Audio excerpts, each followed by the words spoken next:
A fire broke out at the premises of an oil refinery in the Russian city of Yaroslavl. Videos and photos from the scene of the incident are being circulated in Russian social media groups. The governor of the Yaroslavl region confirmed the fire, but stated that the incident was not related to a drone attack and was of a technological nature. The new Yaroslavl oil refinery is one of the largest enterprises in Russia's oil processing sector, handling about 15 million tons of oil annually. Ukrainian drone strikes have led to a record crisis in Russia's fuel market. Oil refineries have lost 38% of their capacity. This was reported the day before by RBC, citing the Ciala agency.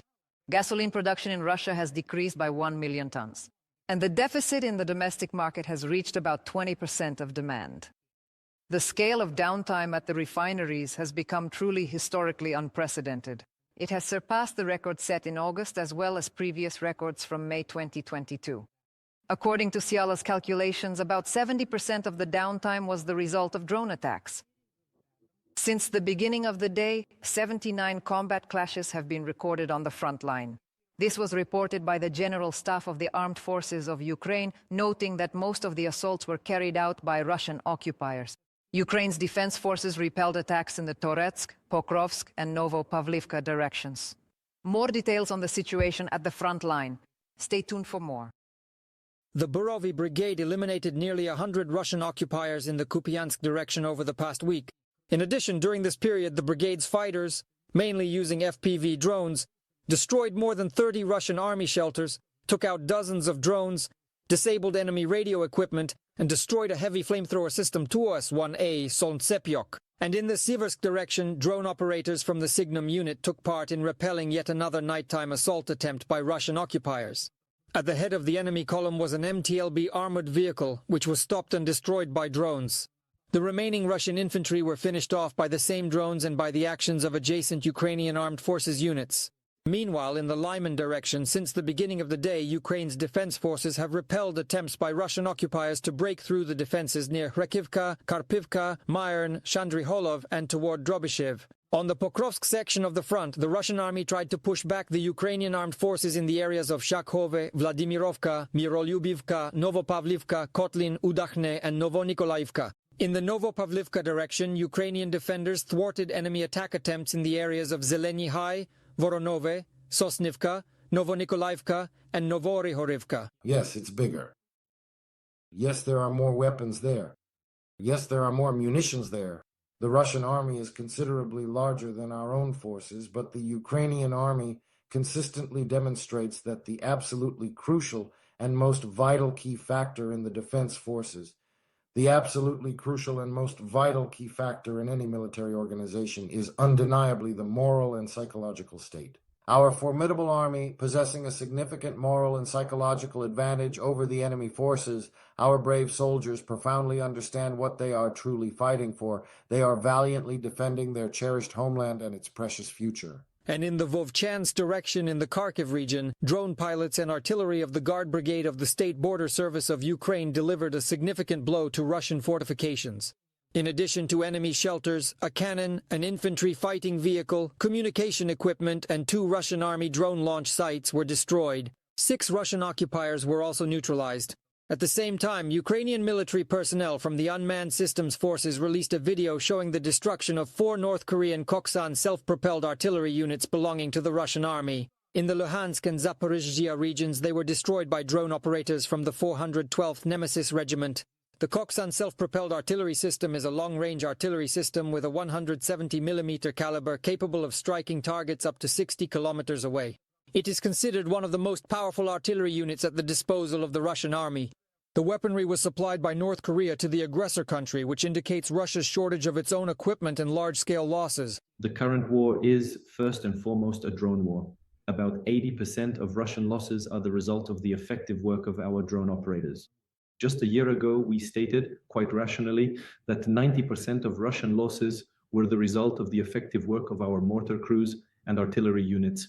Ukrainian defense forces eliminated 920 Russian servicemen over the past day, bringing the total losses of the Russian army to over 111,000 people, according to the General Staff of the Armed Forces of Ukraine. In addition, 1 Russian tank, 3 armored combat vehicles, 13 artillery systems, and 33 units of enemy automotive equipment were destroyed.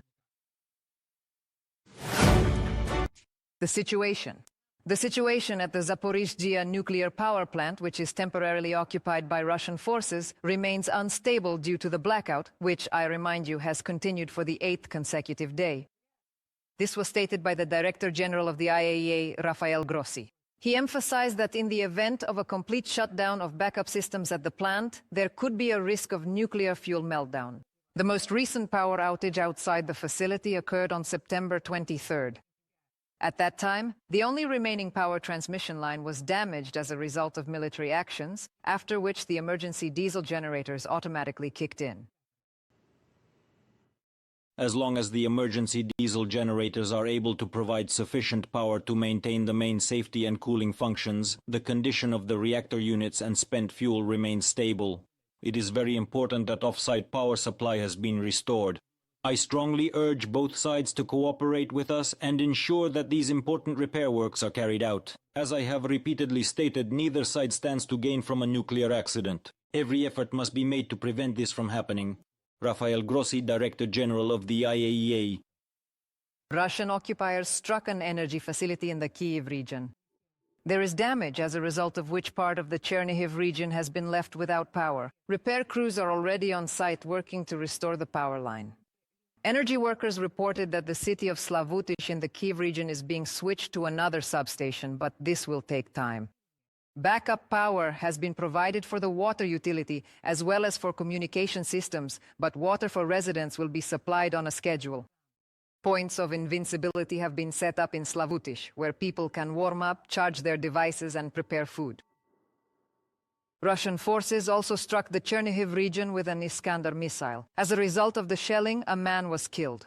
This was reported by the head of the regional military administration, Vyacheslav Chaus. According to him, agricultural enterprise equipment was hit and a residential house was destroyed. In addition, energy facilities were also under attack. In total, over the past day, Russia attacked 16 settlements in the Chernihiv region 40 times. In the Kyiv region, during the morning attack by Russian drones, a fire broke out in a 2-story building in the Busha and Vishhorod districts. According to the State Emergency Service, there were no casualties. 11 rescuers and 2 units of State Emergency Service equipment were involved in eliminating the aftermath of the drone strike. 8 people were injured as a result of a combined Russian strike on Kharkiv and its surroundings. The occupiers attacked the city with guided aerial bombs and the suburbs with ballistic missiles. 4 hits were recorded in 3 locations. Dozens of cars, residential buildings, a garage cooperative, and the Barabashova market were on fire. For more details, see the report by Natalia Belakudri.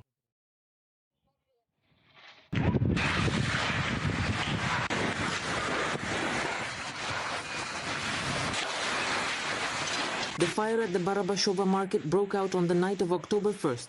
The flames immediately engulfed the retail stalls. Smoke from the fire, which covered an area of about 3,000 square meters, could be seen from various districts of Kharkiv.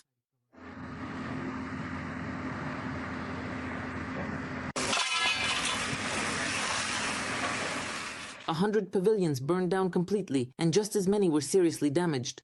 Andriy sells women's clothing at Barabashova, and for the second time since the start of Russia's invasion of Ukraine, his retail stalls have come under fire.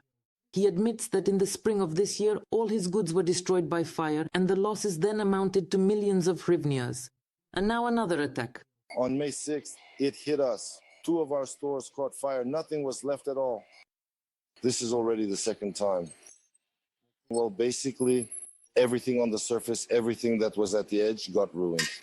There were no military targets here. It's sad that they're hitting our entrepreneurs. Volodymyr is cleaning up the debris. His 2-story pavilion was partially damaged. The man was already at the market at 5 a.m. He says that at that time, the fire hadn't been fully extinguished yet, and he saw his business neighbor's property burning. The goods just got covered in dust, and, well, there are some broken windows, some things damaged. But compared to people who lost everything in the fire. The blast wave blew out the doors of the chapel, which is also located at the market. At 5 a.m. in the early morning. I got a call, they told me the church was damaged. When I arrived, the doors had been blown out and all the icons were lying on the floor. The shock wave knocked everything down. Well, thank God everything held up. Thank God. The market administration claims that this time the fabric hub was hit. The amount of damage caused by the Russian bomb has not yet been disclosed, but one thing is certain. The entrepreneurs will be relocated to new places. The consequences are currently being clarified. Once we know, we will be able to answer. But first and foremost, it's about the losses suffered by the entrepreneurs. We are already negotiating where to relocate them. We already have some understanding. In addition to the strike on the Barabashova market, in the Saltivsky district, the Russian army destroyed a private house. It also damaged 12 more residential houses, destroyed 15 garages and 13 cars. Natalia Belakudri and Andrei Domovoy from Kharkiv for the Freedom TV channel. The Russian Federation attacked Ukraine with almost 100 strike UAVs, as well as 4 ballistic missiles and Iskander MKN-23. This was reported by the air forces of the armed forces of Ukraine. The air attacks were repelled by aviation, electronic warfare units and drone systems, as well as mobile fire groups of Ukraine's defense forces. According to preliminary data, air defense shot down or suppressed 44 drones.